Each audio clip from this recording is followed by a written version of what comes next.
La zone euro va mieux grâce à l'action décisive de sa banque centrale, mais le patient n'est pas sorti d'affaire. C'est ce qu'a estimé mardi le Fonds monétaire international qui a relevé ses estimations de croissance pour la région cette année et en 2016. Pour le FMI, la croissance mondiale prévue à 3,5% cette année est actuellement le résultat de forces contraires s'exerçant sur l'activité économique.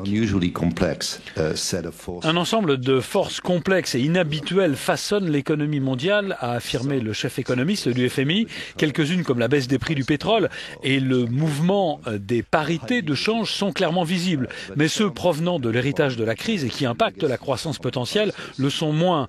Mais ils jouent un rôle très important en arrière-plan. Are less visible but play a really important role behind the scene.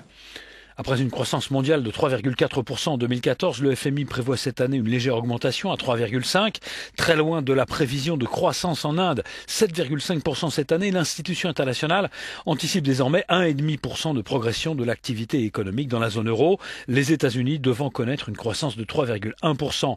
On notera que la récession prévue par le FMI en Russie est de 3,8% et la progression en Chine est anticipée à 6,8%.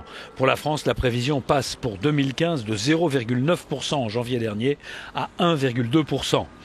L'amélioration globale de la zone euro sur laquelle table le FMI en 2015 est principalement liée, selon le fonds, à l'action de la BCE et son programme de rachat massif de dettes, essentiellement public. Ce programme, note le FMI, a permis la baisse de l'euro, principalement face au dollar, et a permis d'enrayer la baisse des prix.